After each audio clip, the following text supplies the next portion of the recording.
नमस्कार दोस्तों, मैं अंकुर उपाध्याय स्वागत करता हूं आप सभी का एक बार फिर से अपनी नई वीडियो में। दोस्तों यहां पे आप सभी के साथ बात करने वाला हूं 3 आईपीओ जो बाजार में लिस्ट होने की तैयारी में है।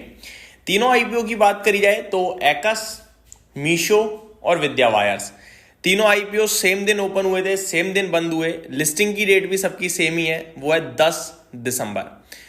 अगर बात करें लिस्टिंग कैसी हो सकती है, उससे पहले मैं आपको यह बताना चाहूंगा कि 10 दिसंबर अपने आप में बड़ा इंपॉर्टेंट डे है दोस्तों, क्योंकि 10 दिसंबर को फेड पॉलिसी है। लेकिन फेड पॉलिसी रात में आएगी, ये अच्छी बात है। तो हम जो रिएक्ट करेंगे वो 11 दिसंबर को करेंगे अगर देखा जाए तो ये एक अच्छी बात है कि इन आईपीओ पे उस फेड पॉलिसी के इंपैक्ट का असर नहीं होगा, क्योंकि ये बाजार में लिस्ट होंगे, फेड पॉलिसी का रिएक्शन अगले दिन आएगा। पहले मैं आपको तीनों आईपीओ के बारे में बताना चाहूंगा। बढ़िया सब्सक्रिप्शन देखने को मिला है तीनों ही आईपीओज में, मतलब दमदार सब्सक्रिप्शन जिसे कहते हैं ना, वो देखने को मिला है तीनों ही आईपीओज में। करीब 104 टाइम्स का सब्सक्रिप्शन एकस में आया, विद्या वायर्स में 28.5 टाइम्स का और मीशो में 81.76 टाइम्स का। और जिसमें मीशो का आईपीओ भी बड़ा था, 5,500 करोड़ के समथिंग का इशू था, तब भी अच्छा सब्सक्रिप्शन मिला। हालांकि विद्या वायर्स का तो मात्र 300 करोड़ का इशू था, तो 28 गुना मिला है, मैं ऐसे ज्यादा नहीं मानूंगा। वहीं अगर बात करूं एकस की, तो ये भी एक अच्छा इशू था, 921 करोड़ का इशू था, और उसके बाद अगर 104 गुना भर रहा है तो बढ़िया है। सबसे पहले एकस से शुरुआत करना चाहूंगा। एक बढ़िया कंपनी है फंडामेंटल वाइज देखा जाए तो। जितने भी ये जो एरोप्लेन्स वगैरह है कमर्शियल लेवल पे, ये जो बनते हैं, इनके पार्ट्स बनाने का काम करती है कंपनी का ये भी और फुल्ली एक्सपोर्ट ड्रिवन कंपनी है। भारत से कुछ लेना देना नहीं है, क्योंकि भारत में कोई कंपनी एरोप्लेन बना ही नहीं रही है। कंपनी का ये मानना है, एयरबस, बोइंग जैसे जो ये कंपनी है जो बनाती हैं एरोप्लेन्स वगैरह, कंपनी कह रही है कि हमारे बिना कोई एरोप्लेन बनता ही नहीं भाई साहब। जितने भी एरोप्लेन है उसमें हमारा कुछ ना कुछ योगदान है। मोर देन 5,000 प्रोडक्ट्स की पोर्टफोलियो कंपनी की, तो सुपर कंपनी है। मतलब एक तरीके से देखा जाए तो रिस्पॉन्स भी सुपर भी आया है, मेरे को लगता है इन्वेस्टर्स की तरफ से आना भी चाहिए था। मैं अपने व्यूअर्स को सिर्फ इतना ही बोलना चाहूंगा, एकस की लिस्टिंग दमदार होने के चांसेस पूरे दिख रहे हैं। और मैंने एक वीडियो भी बनाई थी जिसमें मैंने आपसे कहा था कि तीनों के आईपीओ को ही पॉजिटिव रिस्पॉन्स है, और तीनों के ही आईपीओ को मैं ये बोलूंगा कि आप पैसा लगा सकते हो, लिस्टिंग पे पैसा बनने के चांसेस पूरे हैं। एग्जैक्टली वैसा ही होता हुआ भी दिख रहा है। मुझे लगता है कि तीनों पे लिस्टिंग गेन्स आपको देखने को मिलेंगे। अब सवाल ये उठता है कि लिस्टिंग गेन्स के बाद क्या किया जाए।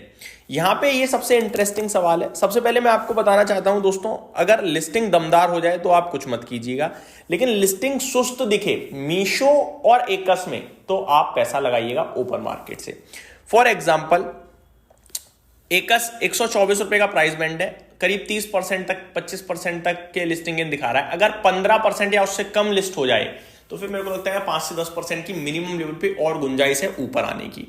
अगला है दोस्तों मीशो इसलिए कह रहा हूं क्योंकि इसमें भी ना क्यूआईबी एंकर बुक अच्छी थी, क्यूआईबी भी मेरे को लगता है अच्छा है, जिसकी वजह से मैं आपसे कहूंगा कि यहां भी आप डेफिनेटली अगर लिस्टिंग 10, 15, 20% तक भी हो तो मेरे को लगता है और आपके लिए जगह खुलेगी इसमें पैसा लगाने की। तो ये मेरी तरफ से आपके लिए मीशो पे भी राय है। अब मैं एक बार आपके साथ डिटेल शेयर करना चाहूंगा। टोटल जो इनका सब्सक्रिप्शन आया है, सबसे हाईएस्ट सब्सक्रिप्शन दोस्तों क्यूआईबी पोर्शन से ही आया है, जो मेरे को दिख पा रहा है यहाँ पे। तो इंटरेस्टिंग है। मीशो में तो मतलब लिस्टिंग गेन्स के लिए अगर लिस्टिंग पे न्यूट्रल मिल जाए ना, तो मेरे को लगता है ओपन मार्केट से भागेगा ये। तो मीशो तो जरूर रडार पे रखिएगा अपने। अगर मीशो की आईपीओ, मीशो का लिस्टिंग अराउंड, मैं एग्जैक्टली प्राइस आपको बताना चाहूंगा, मीशो का क्या है 111 रुपए का। अगर 130 रुपए तक ये लिस्ट हो जाए तो मेरे को लगता है 150 रुपए तक के लिए आपको प्ले करना चाहिए ओपन मार्केट से। बट लिस्टिंग ही 150 पे हो जाए तो फिर मेरे को नहीं लगता कि कुछ रह जाएगा ज्यादा। 123 गुना क्यूआईबी पोर्शन सब्सक्राइब हुआ है। NII 40 times, big NII 44 times, small NII 32 times, retail का तो मात्र 20 गुना है। तो सारा का सारा पैसा देखा जाए बड़े लोगों ने लगाया है इसमें। इसीलिए मैं आपसे कह रहा हूं कि अगर यहां पे आपके लिए मौका मिले तो डेफिनेटली आप ओपन मार्केट से पैसा लगाइएगा, अगर कम लिस्ट हो जाए, लिस्टिंग इन कम मिले तो। सेम चीज अगर मैं एकस की बात करूं तो एकस में आपके लिए रिटेल ने सबसे ज्यादा पैसा लगाया 81 टाइम्स। यहां उतना मजा नहीं है, हालांकि क्यूआईबी पोर्शन भी एट द एंड 123 टाइम्स भरा है, तो ये भी बढ़िया ही है। ओवरऑल सब्सक्रिप्शन 104 गुना है, मेरे को लगता है ये भी बढ़िया करना चाहिए आपके लिए।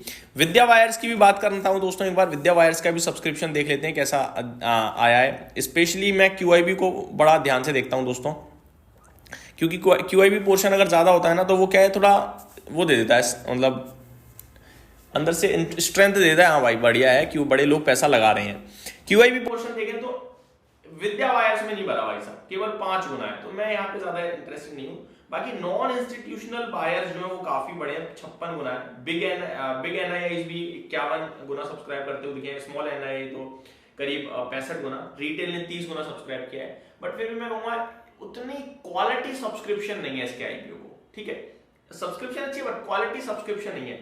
और हो भी कैसे, 300 करोड़ का टोटल इशू है, कौन इसमें पैसा लगाएगा? अगर बिग एनआईआई लगा देंगे या क्यूआईबी लगा देंगे तो उनका क्या ही पैसा बनना है, क्योंकि छोटा वो भी सोचते हैं ना भाई कि इतना लगाएंगे इतना ही तो बन पाएगा, ज्यादा लगाएंगे ज्यादा बनेगा, तो उन्होंने ज्यादा लगाने वाली जगह को चुना। तो ये मेरी तरफ से आपके लिए डिटेल्स है। मीशो आईपी मेरे को तीनों पसंद है, बाकी अगर लिस्टिंग पे सुस्त लिस्टिंग मिल जाए तो आपके लिए मौके ज्यादा बनेंगे। ये मेरी तरफ से अपडेट है, उम्मीद करता हूँ डिटेल्स पसंद आई होगी। Thank you so much for watching this video, have a great day guys.